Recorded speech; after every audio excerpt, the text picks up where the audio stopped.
In our last study, we stopped at Romans chapter 3 and verse 10.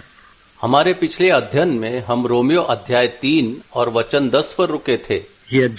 Paul says here in verse 9, all are under sin. यहाँ पौलुस कहता है वचन 9 में सभी पाप के अधीन हैं. This is the conclusion to which he was building up in chapters 1 and 2. यह वह निष्कर्ष है जिसकी ओर वो पहले और दूसरे अध्याय में आगे बढ़ रहा था. Both groups of sinners, the godless, immoral, worldly, wicked person, दोनों प्रकार के पापी, वे जो नास्तिक, अनैतिक, सांसारिक और दुष्ट हैं, and the religious person who goes to his place of worship and prays and fasts and indulges in a lot of religious activity, both of them are equally guilty before God. One is not better than the other. और वह धार्मिक व्यक्ति भी जो अपने आराधना स्थान में जाता है, प्रार्थना करता है, उपवास रखता है और बहुत सी धार्मिक गतिविधियों में लगा रहता है, ये दोनों ही परमेश्वर के सामने समान रूप से दोषी है, एक भी दूसरे से बेहतर नहीं है. And he goes on to say, there is not a single person, verse 10, in the whole world who's righteous before God, and he emphasizes it by saying, not even one. और पौलुस आगे कहता है वचन 10 में, पूरे संसार में एक भी व्यक्ति ऐसा नहीं है जो परमेश्वर की दृष्टि में धार्मिक हो. वो इस बात पर जोर देते हुए कहता है, एक भी नहीं. There is a verse in the Old Testament, Isaiah 64 in verse 6, which says that our righteousness are like filthy rags before God. All our righteousnesses are like filthy rags in God's eyes. पुराने नियम में यशाया 64 उसके 6 में एक वचन है जो कहता है कि हमारी धार्मिकता परमेश्वर की दृष्टि में मैले चिथड़ों के समान है. हमारी सभी धार्मिकता परमेश्वर के सामने मैले चिथड़े के समान है. हमारी सभी धार्मिकताएं. That means our good deeds may appear good before men, but in God's eyes they are far, far below His standard. का अर्थ है कि हमारे भले काम मनुष्य की दृष्टि में अच्छे दिख सकते हैं, लेकिन परमेश्वर की दृष्टि में वे उसके मापदंड से बहुत बहुत नीचे हैं. God's standard of purity is 100%, and the best among us don't even reach up to 1%. Everything is filthy in God's eyes. परमेश्वर की पवित्रता का मापदंड 100% है और हमारे बीच के सबसे श्रेष्ठ भी 1% तक नहीं पहुंच पाते. परमेश्वर की दृष्टि में सब कुछ मैला है. We compare ourselves with one another and think we are righteous. We talk about good people and bad people. But in God's eyes, no one is good. There's no one who does good. Look at these words. हम एक दूसरे से अपनी तुलना करते हैं और सोचते हैं कि हम धर्मी हैं. हम अच्छे और बुरे लोगों की बात करते हैं, लेकिन परमेश्वर की दृष्टि में कोई भी अच्छा नहीं है. कोई भी ऐसा नहीं जो सच्चाई में अच्छा करता हो. इन शब्दों पर ध्यान दे. There's no one who understands God. Verse 11. A lot of people claim to understand God, but it's their own human ideas. वचन 11 में कहा गया है कि कोई भी परमेश्वर को समझने वाला नहीं है. बहुत से लोग दावा करते हैं कि वे परमेश्वर को समझते हैं, लेकिन वह उनके अपने मानव विचार होते हैं. The only way man can understand God is if God comes down to earth and reveals himself to us. Otherwise, we're left with our own ideas. मनुष्य तभी परमेश्वर को समझ सकता है जब परमेश्वर धरती पर आए और स्वयं को हमें प्रकट करे, अन्यथा हम अपने ही विचारों के सहारे रह जाते हैं. 10 people who have never seen an elephant, for example, would never be able to describe an elephant. If they've never seen a picture or an elephant itself, they'd never be able to describe one. They'd all have ideas, but they'd all be wrong because none of them have seen a picture of an elephant or seen an elephant. मान लीजिए कि 10 लोग हैं जिन्होंने कभी हाथी नहीं देखा है. वे कभी हाथी का सही वर्णन नहीं कर पाएंगे, चाहे उनके पास हाथी की कोई तस्वीर हो या न हो. वे सभी के सभी गलत होंगे क्योंकि उन्होंने कभी हाथी को देखा ही नहीं है. It's the same way with multitudes of people through the ages who tried to imagine what God is like and what God wants. All are wrong. यह उसी तरह है जैसे इतिहास के कई लोग यह सोचने की कोशिश करते रहे हैं कि परमेश्वर कैसा है और परमेश्वर क्या चाहता है, लेकिन वे सभी गलत हैं. It's only when Jesus Christ came down from heaven to earth that we got an understanding of what God was like. And through His Word now, the Bible, we understand what God is like. केवल तभी जब यीशु मसीह स्वर्ग से पृथ्वी पर आए हमें यह समझ मिली कि परमेश्वर कैसा है और अब हम उसके वचन बाइबल के माध्यम से जानते हैं कि परमेश्वर कैसा है। Otherwise, we just don't know. There's no one who understands. And there's no one who seeks for God. That's a very strong statement, but I believe Scripture. अन्यथा हम बस नहीं जानते। कोई भी ऐसा नहीं है जो परमेश्वर को समझता हो और कोई भी ऐसा नहीं है जो परमेश्वर की खोज करता हो। यह एक बहुत ही कठोर कथन है, लेकिन मैं शास्त्रों पर विश्वास करता हूँ। There is no one who seeks for God. There are a lot of people who appear to seek for God, but there is actually no one. कोई भी ऐसा नहीं है जो सच में परमेश्वर की खोज करता हो। बहुत से लोग ऐसा तो दिखावा करते हैं कि वे परमेश्वर की खोज में शुद्ध है, लेकिन वास्तव में कोई नहीं है। They've all turned aside. They've all become useless. There's no one who does good. There's not even one. These are all absolute statements. वे सब भटके हुए हैं, वे सब बेकार हो गए हैं, कोई भी अच्छा काम करने वाला नहीं है, एक भी नहीं। ये सब पूर्णता निश्चित कथन है। There are a lot of people who seek for religion. And a lot of people who seek for benefits from God. बहुत से लोग धर्म की खोज करते हैं और बहुत से लोग परमेश्वर से अपने लाभ की खोज करते हैं। But there's no one who seeks God for who He is in Himself, unless the Holy Spirit gives that desire to a man. Otherwise, apart from the help of the Holy Spirit, there's no one who seeks after God. परंतु कोई भी ऐसा नहीं है जो परमेश्वर की उसी रूप में खोजे जो वह स्वयं है, जब तक कि पवित्र आत्मा उस व्यक्ति को वह इच्छा न दे। पवित्र आत्मा ही सहायता के बिना कोई भी परमेश्वर की खोज नहीं करता। Every single person, verse 12, has turned aside. Every single person, without exception. They have all become useless. हर एक व्यक्ति, वचन 12, भटक गया है। हर एक बिना कोई उपवाद के वे सब बेकार हो गए हैं। These are strong words. Every single person in the world is corrupt and useless. ये बहुत कठोर शब्द है। संसार का हर एक व्यक्ति भ्रष्ट और बेकार है। Whatever their religion, including Christians, including religious people, every single one. उनकी कोई भी धर्म परंपरा हो, चाहे वे मसीह हो या अन्य धर्म के लोग, हर एक व्यक्ति, There's no one who does good.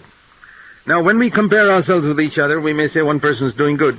There's a lot of apparent good, but good in its deepest sense. ऐसा कोई नहीं है जो अच्छा करता हो। जब हम एक दूसरे से अपनी तुलना करते हैं तो हम कह सकते हैं कि कोई व्यक्ति अच्छा कर रहा है, बहुत सारा प्रकट रूप से अच्छा होता है, लेकिन गहराई से देखा जाए तो अच्छाई का असली अर्थ कुछ और ही है। Is that which is done with the purest motive for the glory of God, where no personal gain or anything is there.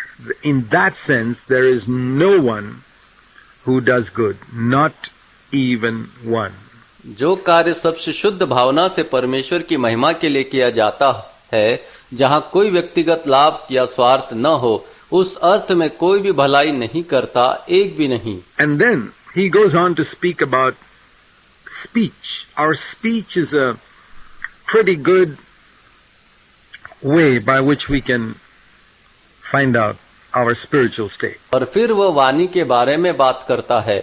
हमारी वाणी एक ऐसा माध्यम है जिससे हम अपनी आत्मिक स्थिति को भली भांति समझ सकते हैं। And he uses 4 words here: throat, tongues, lips, and mouth in verses 13 to 14. और वह यहाँ 4 शब्दों का प्रयोग करता है: गला, जीभ, होठ और मुंह, वचन 13 से 14 में। All of which refer to our speech. He says their throat is an open grave. With their tongues they keep deceiving. The poison of asps is under their lips. Their mouth is full of cursing and bitterness. इन सभी शब्दों का संबंध हमारी वाणी से है। वह कहता है कि उनका गला खुली कब्र है, वे अपनी जीवों से छल करते हैं, उनके होठों के नीचे सांप का जहर है, उनका मुंह शाप और कटुता से भरा हुआ है। In all these words, I find a strong expression on the corrupt nature of human speech. We say things to hurt people. We say things to exalt ourselves. We say things to give a wrong impression. We say things evil about others. We say things to deceive people. इन सभी शब्दों में मैं मनुष्य की वाणी की भ्रष्ट प्रकृति की एक प्रबल अभिव्यक्ति पाता हूँ। हम ऐसी बातें कहते हैं जो दूसरे को चोट पहुंचाए। हम ऐसी बातें कहते हैं जिसमें स्वयं को ऊंचा दिखाए, हम ऐसी बातें कहते हैं जिसमें गलत छवि प्रस्तुत हो, हम दूसरों के बारे में बुरी बातें कहते हैं और हम ऐसी बातें कहते हैं जिससे लोगों को धोखा मिले. And the words used here, the poison of snakes, deception, death, and a grave, and cursing, and bitterness are very, very strong words. और यहाँ जो शब्द उपयोग में लाए गए हैं, सांप का जहर, छल, मृत्यु और कब्र, शाप और कटुता, ये सब अत्यंत शक्तिशाली और गंभीर शब्द है. Showing that God takes our speech very seriously. Our sinful condition is perhaps manifested most in the way we speak, the way we use our tongues in our conversation. ये शब्द दर्शाते हैं कि परमेश्वर हमारी वाणी को बहुत गंभीरता से लेते हैं. हमारी पाप में स्थिति शायद सबसे अधिक उस रीति में प्रकट होती है जैसे हम बोलते हैं, जैसे हम अपनी जीभ का उपयोग करते हैं अपनी बातचीत में. Particularly when we are under pressure, when people impose something upon us or irritate us or trouble us or take advantage of us, the way we speak is an indication of how much we know God. विशेषकर तब जब हम दबाव में होते हैं, जब लोग हम पर कुछ थोपते हैं, हमें चिढ़ाते हैं, परेशान करते हैं या हमारा लाभ उठाते हैं, उस समय हम कैसे बोलते हैं, यह इस बात का संकेत होता है कि हम परमेश्वर को कितनी गहराई से जानते हैं. The man who knows God is restrained in his speech. जो मनुष्य परमेश्वर को जानता है वह अपनी वाणी में संयमित होता है. Verse 15. Their feet are swift to shed blood. None of us may be murderers, but we shed blood with our tongue again. और वचन 15, उनके पैर शीघ्र ही रक्त बहाने को तत्पर है. हम में से कोई भी हत्यारा नहीं हो सकता, लेकिन हम अपनी जीभ से फिर भी रक्त बहाते हैं. We go from house to house and talk evil about somebody. That is shedding blood. हम घर घर जाकर किसी के बारे में बुराई करते हैं, यह भी रक्त बहाने जैसा है. Destruction and misery, verse 16, are in their parts. It's sad that so many people go around slandering, backbiting, evil speaking, gossiping. वचन 16, विनाश और दुख उनके बर्तनों में है. वह दुखद है कि बहुत से लोग इधर उधर जाकर निंदा करते हैं, पीठ पीछे बुराई करते हैं, बुरी बातें बोलते हैं और चुगली करते हैं. And the path of peace have they not known. It's an attitude of belligerence and hatred, jealousy, strife that's characteristic of the entire human race. और शांति का मार्ग उन्होंने नहीं जाना. यह एक लड़ाकू स्वभाव और घृणा, ईर्ष्या, कलह की मानसिकता है जो पूरे मानव जाति की विशेषता है. There's hardly a home in the world where there is no domestic strife, where husband and wife live peacefully. The path of peace is not known, unfortunately, even in many Christian homes. दुनिया में शायद ही कोई ऐसा घर हो जहां घरेलू कलह न हो, जहां पति पत्नी शांति से साथ रहे. दुर्भाग्य से कई मसीह घरों में भी शांति का मार्ग जाना नहीं जाता. And even in many Christian churches, or between Christian churches. और कई मसीह कलीसियाओं के बीच या मसीह कलीसियाओं के भीतर भी ऐसा ही होता है. What do these things indicate? All these things together indicate ये सारी बातें मिलकर क्या संकेत देती है? ये सारी बातें मिलकर यह संकेत देती है कि that what it says in verse 18, that there is no fear of God before the eyes of most people, all people. जैसा कि वचन 18 में लिखा है, अधिकांश लोगों के सामने परमेश्वर का भय नहीं होता है, सभी लोगों के सामने नहीं होता है. Some appear to have a little fear of God, but it's only because they're afraid of judgment or sin or punishment for sin. But to fear God in this sense that we never want to hurt Him. कुछ लोगों को परमेश्वर का थोड़ा भय लगता है, लेकिन वह केवल इसलिए होता है क्योंकि वे न्याय या पाप के दंड से डरते हैं. परंतु परमेश्वर से ऐसा भय रखना कि हम कभी उसे चोट पहुंचाना न चाहे. That we reverence Him and out of respect. The word here is referring to respect, not a fear that God will punish us. It's not a fear of God's punishment, but a reverence for God Himself is almost unknown among even those who claim to know the Lord. कि हम उसका सम्मान करते हैं। यहाँ सम्मान का अर्थ भय नहीं बल्कि आदर। यह भय नहीं है कि परमेश्वर हमें दंडित करेगा, बल्कि परमेश्वर के प्रति गहरा आदर है। ये आदर जो परमेश्वर के लिए होता है लगभग उन लोगों में भी अज्ञात है जो स्वयं प्रभु को जानने का दावा करते हैं। This is one of the fundamental requirements for a godly life, the fear of God. The Bible says in 2 Corinthians in chapter 7 and verse 1 that we can perfect holiness only if we fear God, if we reverence Him. यह धार्मिक जीवन के लिए एक बुनियादी आवश्यकता है।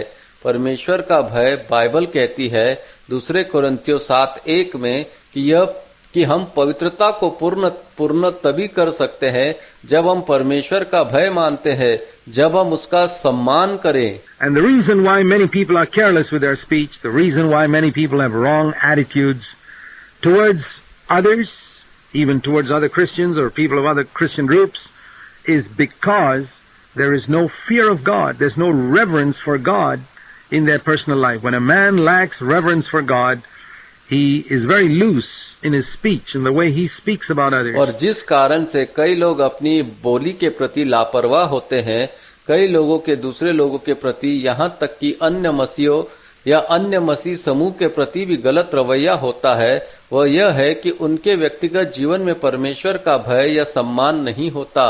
जब किसी मनुष्य के भीतर परमेश्वर के प्रति सम्मान नहीं होता तो उसकी बोली में और दूसरों के बारे में बोलने के तरीके में बहुत ढीलापन होता है। He doesn't think whether he's hurting others or not.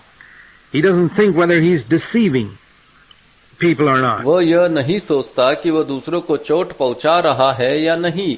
वो यह भी नहीं सोचता कि वो लोगों को धोखा दे रहा है या नहीं। And there's destruction and misery in his path, and there is no peace. और उसके मार्ग में विनाश और दुख होता है और वहाँ शांति नहीं होती। Wherever he goes. This is the sad condition of people. So, describing religious people, he says, if religious people are like this and the homes of religious people are like this, in what way are they better?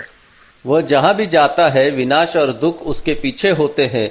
यह लोगों को दुखद स्थिति है। ऐसे धार्मिक लोगों का वर्णन करते हुए वह कहता है, यदि धार्मिक लोग ही ऐसे हैं, यदि धार्मिक लोगों के घरों की दशा भी ऐसी ही है, तो फिर वे बाकी लोगों को किस प्रकार बेहतर है। Then all those other ungodly people who actually kill and steal and murder and things like that, he says, you also have the same lack of peace. उन सब अधर्मी लोगों से जो हत्या करते हैं, चोरी करते हैं और अन्य बुरे कामों में लगे रहते हैं, यदि धार्मिक लोग भी वैसा ही जीवन जीते हैं तो वे कैसे उनसे बेहतर कहे जा सकते हैं।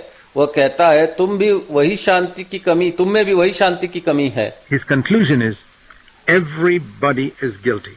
Verse 19. The whole world is accountable to God, guilty, and their mouth is shut.